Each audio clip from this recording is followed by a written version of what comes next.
here we are. Here we are on February 1st. There are a few of us together so far, not very many because I didn't give you guys enough heads up, but we have got crazy, huge breaking news in the case of Ellen Greenberg. And guys, be okay with me for a second while I am allowing people to text me and stuff right now. I just want to give me just one second.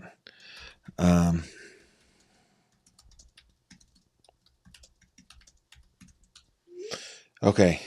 I'm keeping my do not disturb off because there's a lot going on behind the scenes here and want to make sure that I don't miss anything. So you guys are going to hear little things in the background from time to time. Okay.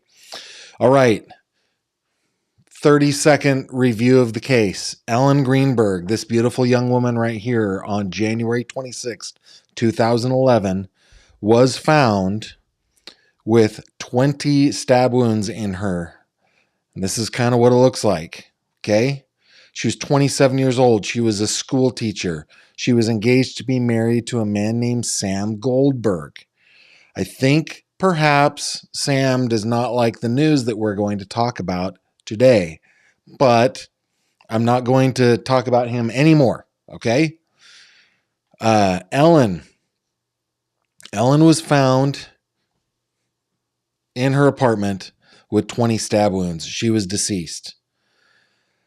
Inexplicably, and I'm shortening this, guys, I'm leaving out a lot of details, but the medical examiner, a guy named Marlon Osborne, ruled her death to be self-inflicted. Okay, again, skipping over a lot of stuff. For 14 years, remember this happened on January 26, 2011, for 14 years, Ellen's parents, Josh and Sandy Greenberg, have been fighting to have that ruling changed. It is ridiculous, they say, and I agree with them, to even consider the fact that she had done it to herself when she was stabbed in the back of her head 10 times. Gash on the top of her head, bruising all over her body, bruising on her neck, hemorrhaging inside her neck. This is not self-harm. That's not what has happened here. For 14 years, they've been screaming, shouting from the rooftops. And as I told you yesterday, we got a trial coming. On Monday is when jury selection begins. Tomorrow morning, I'm headed out to Philadelphia to get all staged up for this. So there's a trial coming. Now, what happens today? Like, it broke 45 minutes ago to me. I put it out on Twitter with the blessing of Josh Greenberg and their attorneys. Their attorneys. Oh my goodness. Joe Pedraza, Will Trask. Okay. And I'm going to go over it with you guys right now. It's crazy. Okay. This document is titled Verification. Okay. The person who is speaking here, or who is writing here, is Dr. Osborne. Okay?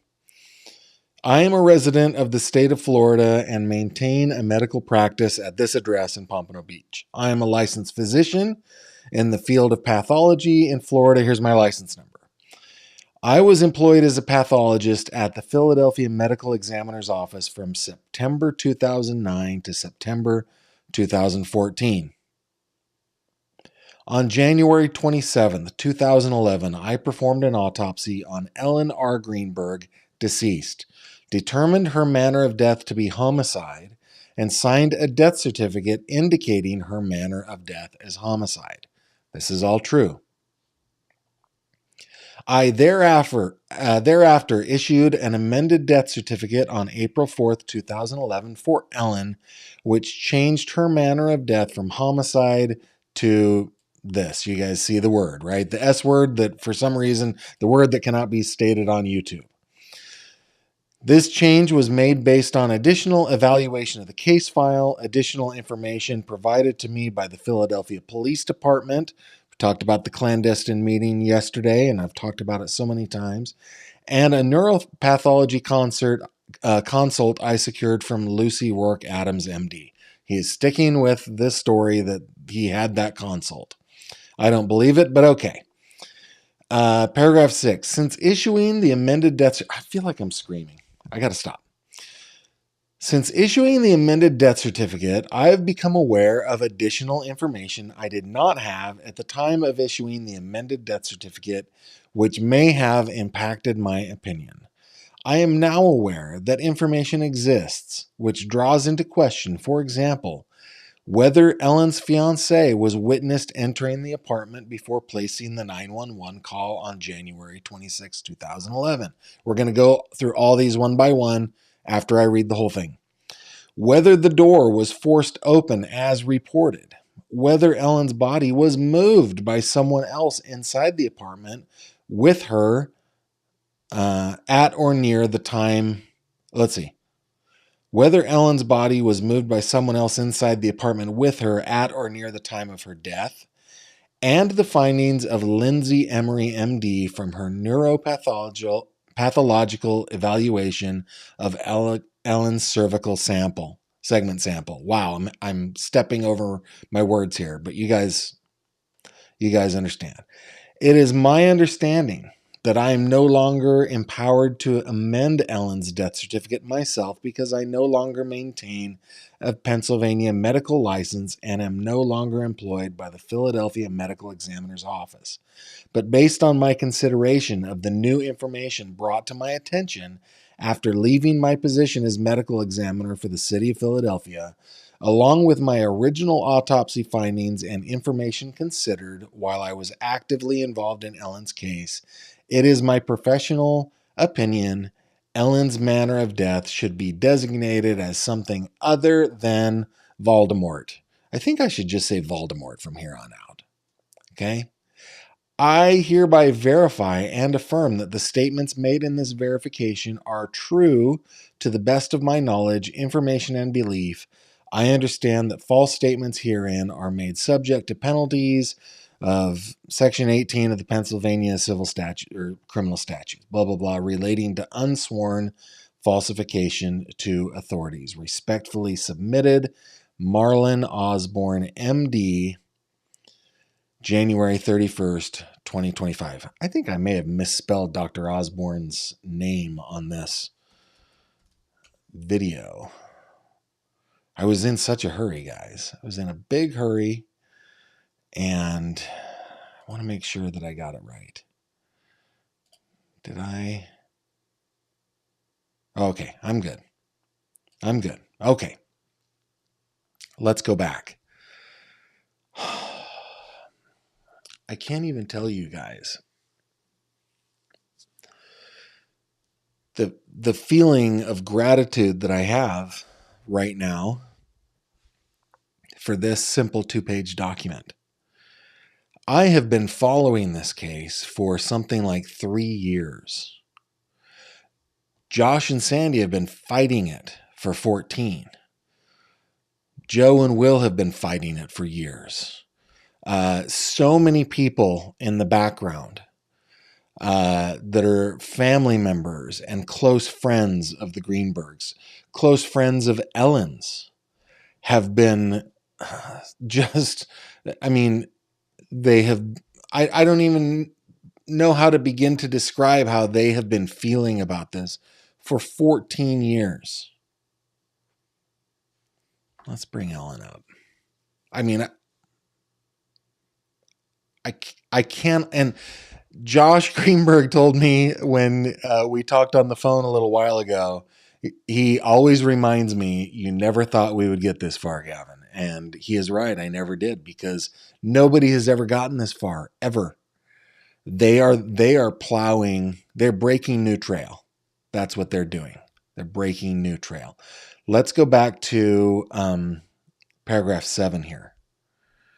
I am aware that information exists which draws into question, for example, whether Ellen's fiancé was witnessed during entering the apartment before placing the 911 call on January 26th. Okay? Now, Sam's family claims that he never said that somebody was with him. In a letter that they sent to me, a very threatening cease and desist letter that they sent to me, which you can read on my website, by the way. I mean, go over to my website, and scroll on down near the bottom, there is a letter from Schwartzman attorney to Gavin Fish, demand for retraction. Okay. They say in that letter, and I'm paraphrasing, that Sam never claimed that anybody saw him break down the door. But in the medical examiner investigation report, it says the a security guy was with Sam when he broke down the door. That guy's name was Philip Hanlon. And Philip Hanlon, for 14 years, has never equivocated, has said, no, I wasn't. I was not there. And he even wrote a declaration himself. Let me bring it up here real quick. Give me a second. Need to log into my website real quick. Okay, let me...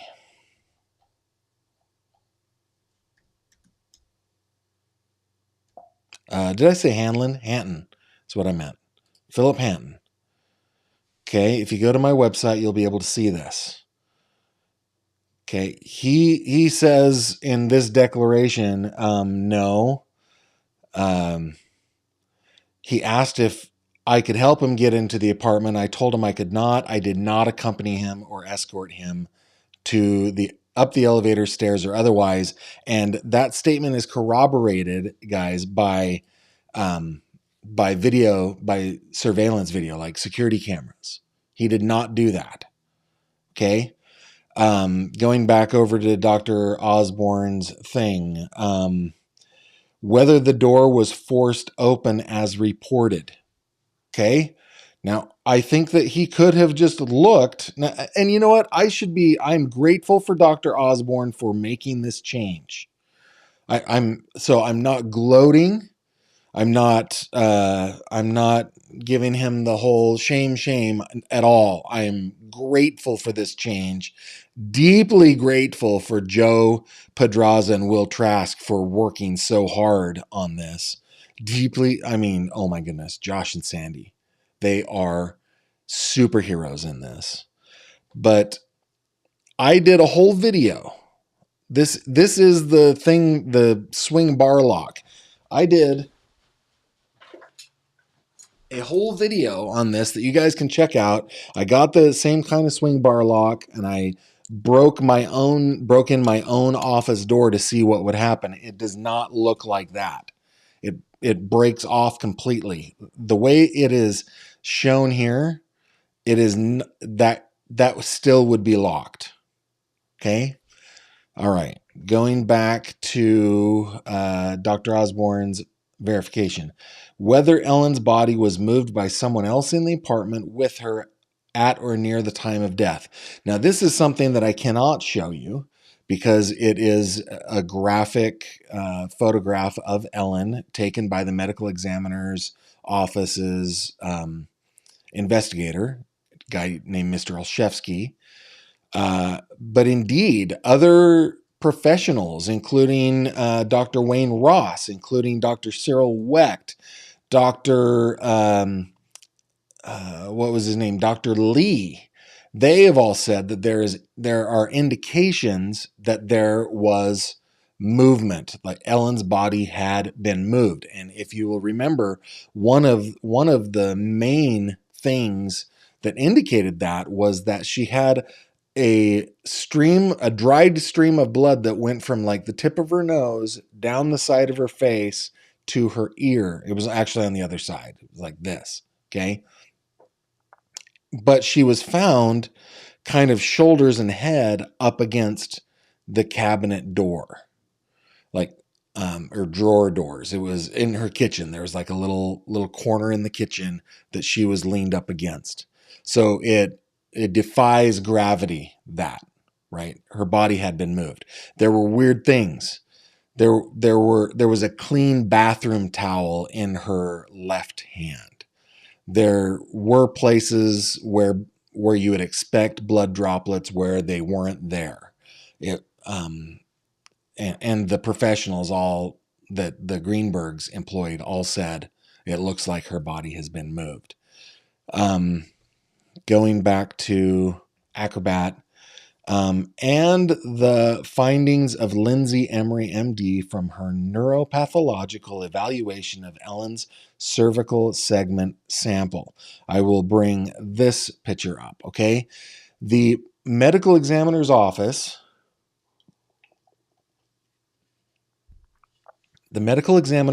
retained a segment of Ellen's spinal column from just below, like, the attachment point of her head. In my experience, there's only one reason why they would retain something like that. It was because it was evidence, but that's just my opinion. Okay. Years later, a pathologist at the medical examiner's office, who was a board-certified neuropathologist, was asked by Dr. Gulino, who was her boss, to take a look at that sample. He specifically did not want a report. He just wanted her to take a look at it and give him her opinion. She fortunately did write something down, but she testified in a deposition that she took a look at it, and the strange thing about the wound in question, at the back of Ellen's head, right at the base of her head going up into her brain, that there was no vital reaction. That means no blood. It didn't bleed. And the only reason that something doesn't bleed, like a human body, if I were to lie on the ground or to stand up and you were to stab me anywhere on my body, there would be evidence of a vital response. There would be bleeding. But in that case, there was no blood. And she testified that she believed that it happened post-mortem. That's my characterization as I remember it. I don't think that she shared that's my opinion. She's just like, yeah, no blood means no pulse, I think is what she said. Trying to be super fair about this. So Philip Hanton was not there. The door was not forced open. Ellen's body was moved. Dr. Emery says one of the stab wounds happened post-mortem. So he changed his mind. And he says this should be designated as something other than Voldemort. That word right there. Okay? Now, this is what Josh and Sandy have been asking the whole time. They've not said you must change it to homicide. They said change it to homicide or undetermined. This is just from memory, but what are the options? The options are natural, accidental, homicide, Voldemort, or undetermined. Those are the options. It's not going to be changed to natural. It better not be changed to accidental. Nobody accidentally stabs themselves 20 times, 10 of which are to the back of the head, one of which is a giant gash to the top of the head. So what are they going to say? He's now saying it shouldn't be Voldemort. So there are two options, only two: undetermined and homicide. Okay, now I want to talk a little bit about, there's still a trial happening here. Jury selection starts on Monday. There's still a trial scheduled here. And I want to get into that. But before I do, I want to head on over to your comments. You guys know that in order for me to read y'all's comments, you got to put GF in there, okay? So let me scroll on up. We are going to bring this up. Laura Liz, Gavin, is the trial coming up? Yes, the trial in this case. Now remember, there are three things happening right now in Ellen's case. Okay, and I just want to bring your attention to it one more time because it does get really confusing. Okay, bring you over to my website. Okay, I call it a three-front war. There are three battles being fought, three fronts in the war. The first is bureaucratic. Okay, they want the medical examiner's office. Well, no, I'm sorry. We'll get to that. The bureaucratic part of it is her case is classified as inactive but open at the Chester County District Attorney's Office. They recently said that they can't prosecute the case because they don't believe that they can prove that a homicide happened. But if other evidence comes forward, they certainly will look at it. Well, now, this is new evidence. This is Dr. Osborne saying she didn't do it to herself. It should be homicide or undetermined. Okay, so front one is bureaucratic. Front two, and it's the whole thing with Larry Krasner and Josh Shapiro and everything. Front two is a lawsuit against Dr. Osborne and the Philadelphia County Medical Examiner's Office, asking the court, they're seeking mandamus and declaratory relief. Declaratory relief, I honestly still don't understand to the level that I can describe it to somebody else. But the most important thing to me is mandamus, which means they want the court to force the medical examiner's office to change the manner of death on Ellen's death certificate to either undetermined or homicide. The court, in the lower court, the judge said we can proceed, but they appealed. The city appealed to a higher court saying Josh and Sandy Greenberg don't have standing to do this. Of course, Josh and Sandy are saying if we don't have standing, who does? The appeals court found in the city's favor that the Greenbergs don't have standing. That was appealed to the state Supreme Court, where it was accepted. Briefs have been filed. We don't know when oral arguments are going to happen, but that is front number two. Front number three is what is starting the trial that is starting this week, next week, really, is front three. This is the lawsuit that after doing the depositions on the first lawsuit and learning bombshell stuff, like there was a meeting where the police department and the DA's office pressured Dr. Osborne to change the manner of death. That was one thing. And the second thing was Dr. Emery going, this happened after she died.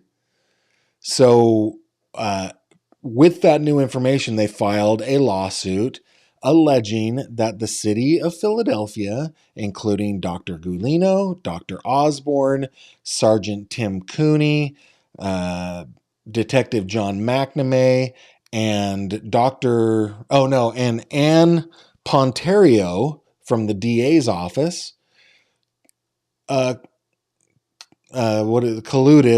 conspired to hide Ellen Greenberg's murder. Okay. That we talked about this yesterday. Ann Pontario enjoys high public official immunity. She's completely immune. She's dropped from the case. Sergeant Cooney was dismissed from the case. Lindsay Emery was dismissed from the case. That left Gulino, Osborne, McNamee, the city of Philadelphia. Now, I don't know what the negotiations have been behind the scenes, but my belief is that with this declaration that Dr. Osborne has given, he now is likely a witness for the plaintiffs rather than a witness for the defense, meaning he probably will take the stand for Josh and Sandy. Oh my goodness, there's just so much. And I mean, ignoring the fact, and we shouldn't ignore this fact, but ignoring that a woman died here, Ellen died here. This is a terrific day. It's bittersweet though, right? Because Ellen is still dead, but we're going to take the wins as they come. Cassie says, Gavin, this is such exciting news. Sending all my love, prayers, thoughts, and good vibes to Josh and Sandy. Thank you, Cassie. Becca, Gavin, this seems like damage control before the court case takes place. Possibly. Yeah, I think there's probably been negotiations going on behind the scenes for months. I think that the city has not wanted to negotiate. I think they've got a lot to lose here. I think if they admit that there was a conspiracy to do something untoward, to do something illegal, to cover up a homicide, then that opens the floodgates to a bunch of other questionable things that happen in the medical examiner's office at the same time. But I think Dr. Osborne probably came to his senses and was like, I don't know why I'm in this fight. The Emery says that stab wound happened post-mortem. I believe her. She's a neuropathologist. Hanton says he wasn't there to see Sam Goldberg break down the door. What were the other two things? The door latch, the movement of Ellen's body, right? Okay, why am I even in this fight? That is enough to be homicide. I wanted to be homicide in the first place. And you know what? We're just going to be grateful. We're just going to be grateful he came to his senses. But yeah, could be. Could be. Notice that the city of Philadelphia is still gearing up for a trial. Jury selection starts in 2 days.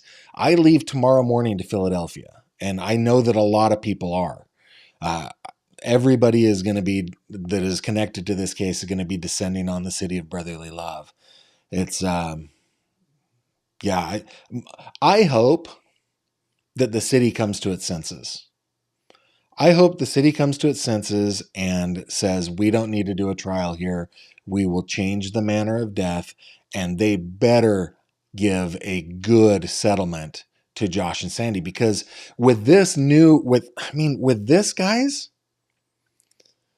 with this, a jury is going to be like, what the crap, Philadelphia? And they're going to give punitive damages. I can just feel it. The city should be just shaking. And whoever took the life of this beautiful young woman should be shaking too, because the trap is set and it is begun to spring. Okay. That's all I'll say.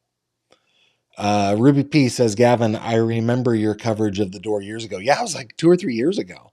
Do you remember that I did the whole thing with my wife where she tried to see if she could stab herself in the back of the head? We had like a ruler, right? Ruby continues, there's no way she did this to herself. A child could have told you she didn't do this to herself, which makes you wonder why the city dug its heels in so deeply. Oh my goodness. Yes. Great comment. Idea Delight says, yes, if you keep pushing, Ellen's parents will hopefully now get justice. Everyone wants you to stop, and most do. Love to you, Gavin, the lawyers, and Ellen's parents. Thank you very much. Yeah, thank you very much for that comment. Aida says, Gavin, my fear is that a conviction will be nearly impossible because of this botched investigation. I hope I'm wrong. I hope you're wrong too. But I will say this, and I believe this sincerely. I don't think that Josh and Sandy are out for vengeance. I mean, they certainly want justice. Yeah. But all they've said they wanted from the beginning is, let's just call this what it is.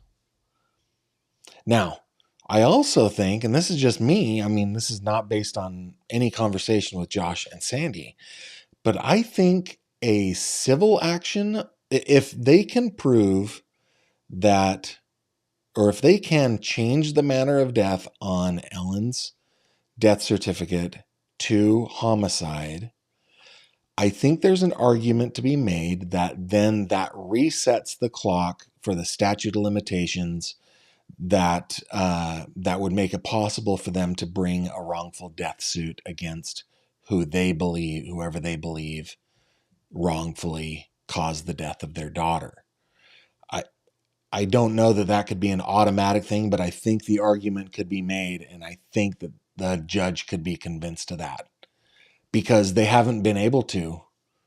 And that has been in the complaint.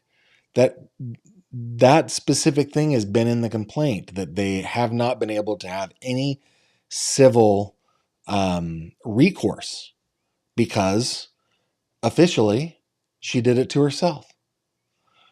So I join with you, Aida Shah. I hope you're wrong too. But if there isn't a conviction, I hope that there are civil penalties for sure. Okay, let's keep going down here. Wow, you guys are lots of comments here. Ted Bundy's ghost. Why is everyone so scared about talking about Ellen's killer boyfriend? Well, first of all, maybe because Ted Bundy's ghost, you have left this life. There are no other legal ramifications that you could face. No, listen. My position on Mr. Gold, and I said I wasn't going to say anything about him, but my position about Mr. Goldberg is that were I the lead investigator in this case, my belief would be that he is suspect number one. I also believe that it could be proven beyond a reasonable doubt. I honestly think it could. But I'm not going to stand on the rooftops and call Sam Goldberg a murderer. I would say that he is my suspect for sure, and that I think that it could be proven. So that's where I am. That's where I am.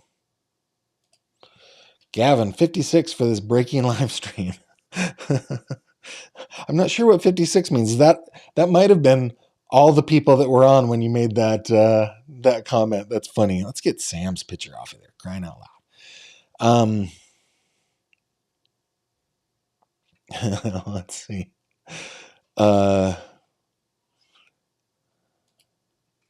Allison, Gavin, did her fiance regularly work out at their building's gym? I don't know the answer to that question. My suspicion is that he did not. I've been told that he would occasionally go down to the gym when he wanted to blow off steam, like they had gotten in a fight or something like that. But no, I don't believe that he was a person who worked out. I mean, if you look at me, you can tell that I am not a person who spends any time in the gym. When I look at Sam, even at a young age, I say to myself, he does not spend a lot of time in the gym. So I guess that's just my opinion. I don't know. Okay, Aida, she's going to help me out here. Declaratory relief is an order for the court to clarify the party's obligations before damages can be determined. Clarify the party's obligations. Okay.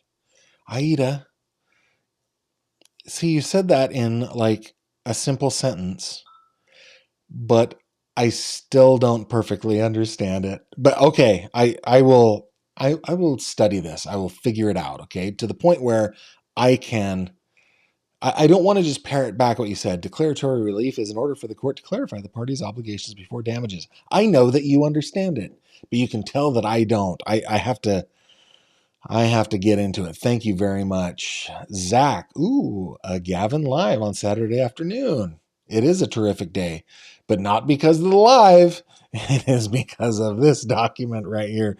Thanks for being here, Zach. I appreciate it. Second beach gal. Gavin, where is the boyfriend during all this time? I'm late on this case, but he seems guilty. Hang on. This cup is brought to you by my moderator, Autumn, and my other moderator, Mooney. Thank you very much for that cup. Not sure how many times I've said thank you, but thank you. Second beach gal. Where is the boyfriend all this time? Okay. So, as I understand it, Sam Goldberg is still working in the industry that he worked in when he was engaged to Ellen Greenberg, which is television, from my understanding, specifically broadcasting related to golf, like the PGA and stuff like that. It's my understanding that he's still doing that. He lives in New York City. I don't want to give away too many details because his wife and their children have no part in this. They are, in at least to my mind, completely unconnected to this case. But he is married with children, living in New York City. That's where he is. Dee Dee, Gavin says, Gavin, if it's changed, can they then investigate a homicide and therefore who is responsible for that homicide? I believe the answer is yes. Guys, Chester County should be able to say, they should be able to say now, wait a minute, the doctor is saying homicide. And he points to 4 things in that document. Ellen's body was moved. And then they can look at it. They can say, well, here's Dr. Lee's report, and here's Dr. Ross's report, and so forth, right? Her body was moved. Sam was not accompanied by anybody when he, quote unquote, broke down the door. Dr. Emery did say that there was no vital reaction. They should be able to look at that now and go, okay, we're going for this. And I hope that they will. Thank you, Dee Dee. Zach says, Gavin, tell us how you really feel. It's quite obvious you were very passionate about this case and very personally invested in its outcome. Excellent. Guys, I want to... This is the second case since I started making videos and live streaming on YouTube where I've gotten to know the family really well. I joke that Sandy is like my second mom, and I already have a terrific mom. It's not like I'm in need of one, but I love Josh and Sandy. I never knew Ellen. I only know her through the case, but Josh and Sandy have been so gracious to me in that they gave me so much access. And I have to say it, like Tom Brennan. Oh my goodness. So many. How did I forget Tom Brennan? Tom Brennan. He is the private investigator that was like, we can do this. All of the stuff, except for Dr. Emery, that part. But all of the other stuff started with Tom. And then was picked up by the attorneys and run like a football. Just amazing. Anyway, these are people that I really like and deeply love. Great folks. I am invested in this case. I'm passionate about the case, and it's not, but I was before I knew Josh and Sandy and everybody involved, because it made me so angry that a government agency could thumb their nose at people like this for over a decade by the time I got involved. It made me so angry. So angry. So yeah, I am passionate about the case. These kinds of cases kill me. And I mean, there are others on my website. David Elmquist out near the Twin Cities in Minnesota. Oh my goodness, why am I Amanda Winkowski in Buffalo, New York. She's number 1. I'm still in touch with her family, right? Where the city of Buffalo is gone. Oh, no. She accidentally overdosed. No, the evidence shows she didn't. That kind of stuff kills me. And in Ellen's case, I mean, there's so many layers to this and so many facets. Look at her trying on dresses. She was about to get married to this guy. They were about to be married. She was an educated, accomplished. She had multiple master's degrees. She had worked so hard and was the light of her parents' life, their only child, about to get married. The save the dates had gone out, and her life viciously snatched from her. Yeah, it's enough. It makes me so mad. Yeah, Teen Bean. Right now, this is civil. Yes. Thank you for that question. And sorry about all the beeps and boops, guys, but if you can hear those in the background. Chrissy Lee says, Gavin, this is strange, but I've had multiple brain surgeries. Okay. Wow. Well, I'm glad. I hope you're on the mend, Chrissy. Glad you've made it through them. My last one, my surgeon jokingly said for me to try removing staples in back of my head. I did try, and it's impossible. Never mind stabbing. Wow. Yeah. I mean, what a great testimony to this, right? It's like, no, you can't. You can't do this. No. Like, they came from multiple directions. They came from probably different, like, hands switched, right? They came from different sides of her body. It's just completely, yeah. Thank you for that comment, Chrissy. Keep scrolling here, you guys. Gavin, I wonder if Sam is watching right now. Well, I'll tell you who does watch. I know that Sam's uncle, Jimmy Schwartzman, does, because it's his lawyer who reached out to me about what I had been saying on YouTube. So, yeah, I believe that the Goldberg family does watch this stuff. I've been blocked on Twitter by members of the family. Let's see, members might be overstating it. A member of the family. So, yeah, I think he probably watches. And I think that,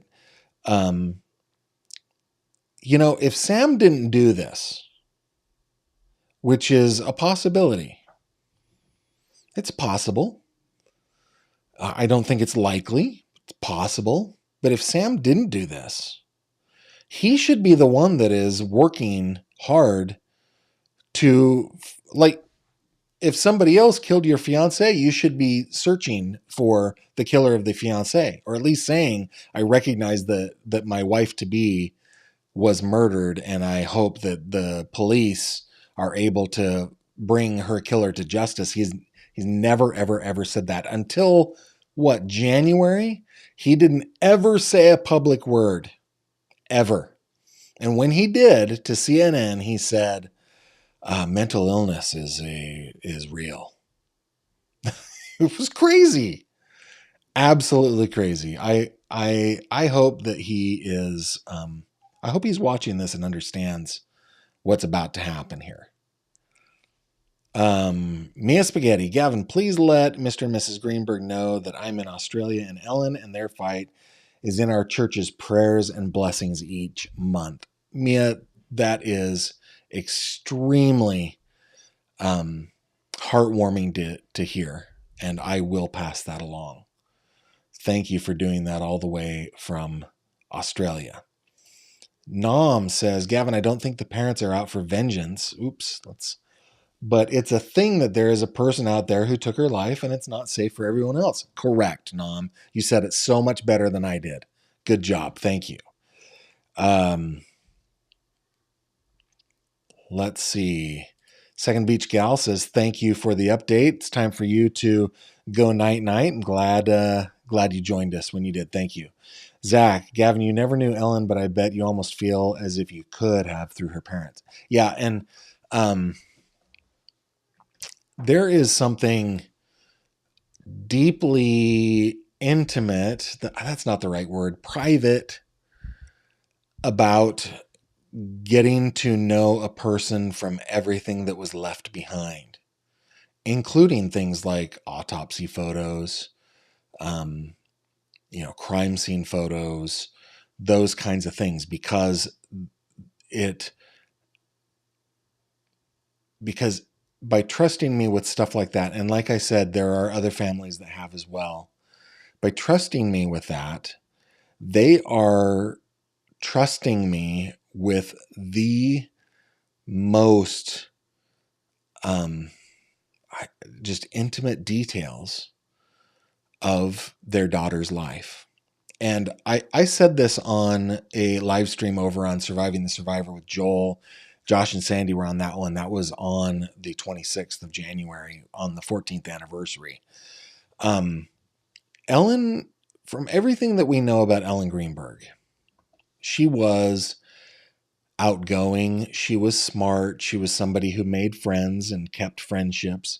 She was somebody who connected people one with another. She was somebody who was deeply proud of her Jewish heritage. She was somebody who was so proud and proud of her parents and of her grandparents. She was grateful to be theirs. She was connected to her roots. She was, she was somebody who deeply loved her fiance, for example, right? These are things that she was. Now, one of the fears when you get into a case, well, because I'm an amateur, right? It's probably not a fear of detectives, of professionals, but with me, it's one of those things where it's like, as you get to know a person with those deep, deep details, right? Going through the stuff that she never gave anybody access to. Ellen was still that person. I can see it. I can read it. I can see it. I can hear it in her voice. That there was no surface Ellen. There was no inside Ellen. There was just Ellen.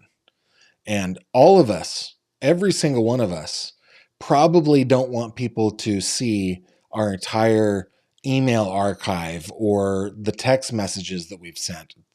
Because everybody has a skeleton, and Ellen did not. She did not have a skeleton. And so, yeah, I do feel like I know her. I think she was born in, what was she?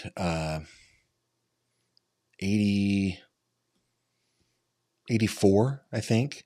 So I'm almost a decade older than her, but we're closer in age than the way I feel, because she is forever 27 and I am 49. I almost feel like this paternal protective instinct of her.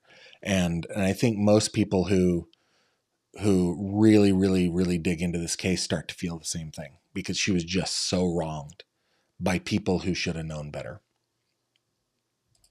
Becca, Ellen's parents are going to need to adopt us all now.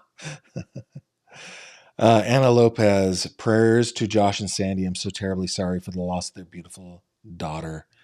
Yeah, thank you. Thank you for that. Just refreshed. Let me go back up. Nobody's on trial. This is a civil trial that's starting next week in their lawsuit against the city. Laura Liz, Gavin, your text sound is the same one I use when my son texts me. That's funny. You guys can hear that in the background. Lisa, MBA Creative Design. Gavin, it is not possible. I'm still completely amazed. Her fiance is not in prison. Nancy Drew, Gavin, was Sam interrogated? Do we have video? Mr. Goldberg, Sam Goldberg, was questioned by police twice. There are reports of both of them. No, there's no audio that we know about. There's no video that we know about. And the second time he was questioned by police, actually, I may have misstated that. I know the second time that he was interrogated by police, he was in the presence of his attorney, a man named Brian McMonigal. Do I have a picture of Brian? I do. Here's Brian McMonigal. He is one of the best, one of the most expensive lawyers, at least in the state, probably in the nation. Here he is the guy who represented Bill Cosby. He is not cheap, and he is very good. And he is the person who represented Mr. Goldberg, or was with Mr. Goldberg during his second time making a statement to police, and he said almost nothing, probably because his attorney, being a very good attorney, advised him to say very little. So yeah, good question. Good question. And it's funny because I am,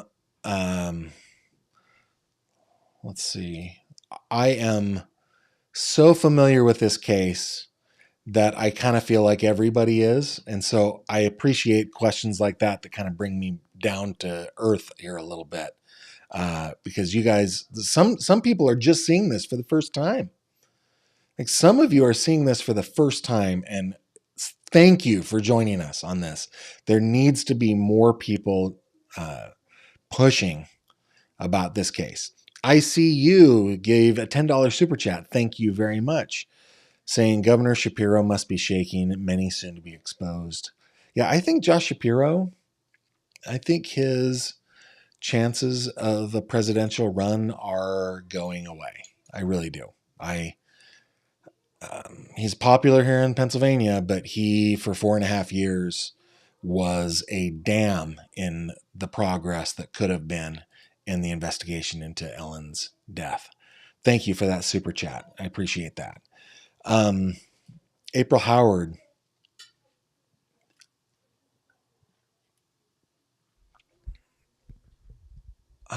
April, I'm looking at your face. I know another April Howard. Says, Gavin, I tried to catch all of your lives. You're amazing for these victims. The 911 call blows me away. Such fake acting. The way he was on that call tells a lot. I think so too. And thank you. Cooler by the Lake. Gavin, I'm curious. Has there ever been documented DV involving Sam currently or in the past? Leopards don't change their spots generally. None that I can find. None that I can find. There's no indication that Sam Goldberg has done any violence that way. I will say, though, that Ellen's body, though Dr. Osborne said there were 11 bruises, my count is 59. She was bruised on the top of her head. She was bruised on her neck. Every appendage and her torso, all of it was bruised in different levels of healing. Some of them were faded. Some of them were dark. And I believe that she was somebody who suffered domestic violence. It's my opinion. But no, I've never found anything else. Lisa, MBA Creative Design, also says, Gavin, I know pictures don't always show what is hidden. However, her photos show so much happiness. My heart breaks for her parents. Yeah, she did find joy in life. This picture of her I really like because that to me is her genuine smile. It looks a lot like her mom's smile. And the one where we see big smiles like that, where we see the bottom teeth, that smile is more of a I need to smile for a picture kind of a smile. This one is actual deep happiness, in my opinion. I never knew her, though. Never knew her. Mia Spaghetti, welcome. Welcome. Glad you are here. Renee St. Regis, thank you very much for that super chat. I appreciate that. Thank you so much. I need it refreshed here. Give me just a second. Tanya, Gavin, I was 27 when I had my daughter. Ellen was robbed of being a parent, growing old, and the world was robbed of her. Yeah, I mean, I think about these kinds of things all the time, Tanya, where like what the Greenbergs lost is their only daughter. They lost all of their only daughter's future. They lost maybe grandchildren. They like everything was taken from them. And I mean, no wonder they fight so hard. Yeah. Nancy Drew, you must feel like she could be your daughter. She does look, I do have that kind of paternal feeling toward Ellen. Mia Spaghetti, Gavin, if this trial is successful, can they civilly sue Sam? If they did and he was found guilty, well, liable, it'd be civil, then they'd be able to push for an actual criminal trial, couldn't they? Yeah, I think dominoes could start falling here. So the question is, there is a statute of limitations on wrongful death lawsuits. My understanding is that it's 3 years in this case. But I believe that if the city of Philadelphia changes her manner of death back to homicide, I don't know that it's automatic, but I do think that there is an argument to be made that that should reset the statute of limitations, that the Greenberg should then be able to do some sort of civil wrongful death suit. And if they do that, yeah, possibly there's more evidence that could come out that could lead to some kind of criminal conviction. It's possible. I think it's an outside shot. Simply Bell, I watched Cheryl and Dale's video on this case, then binged all of yours. Well, good. Sherilyn is a friend. I'm glad you found me through her. Will Sam run like Donna Adelson? No, I don't think so. I don't think he will. Right now, I don't think that he has a reason to do that. Okay, I think that we have made it to the end of comments. It's a banner day, guys. Banner day. I'm so glad that so many of you joined me for this Saturday live stream. If you can just think of the Greenbergs, if you are the praying type, send your prayers their way. If you're not the praying type, send some good vibes and really, really just send them all your energy, because next week on Monday, we have a jury selection happening. Voir dire starts on Monday. And then however long that takes, I think it'll only take a day. I think on Tuesday there will be a trial. So, yeah. Send it all their way. Just think good, positive thoughts for them, for their attorneys, for Ellen. And my plan is to head to Philadelphia tomorrow. I'm gonna take my whole studio system, set it up. I've got a really terrific host, one that is being very gracious. And I'm going to set up my studio there and report after the trial each day. That's my plan. So if you're not subscribed and you like that sort of stuff, please subscribe. Remember, you can always head over to my website, guys. Over on my website, there is a big case file. Big. Head on over there if you want to know more about the case. And then, head on over to the fish tank, will you? Join us in the fish tank. We talk about this case and others over there, so head on over there if you're on Facebook and you like that stuff. With that, guys, I'll bid you adieu probably on Monday. All right? Until then, take care. Thank you very much for watching this video. If you liked what you saw, please consider subscribing. And if you have any questions or comments, please leave them below.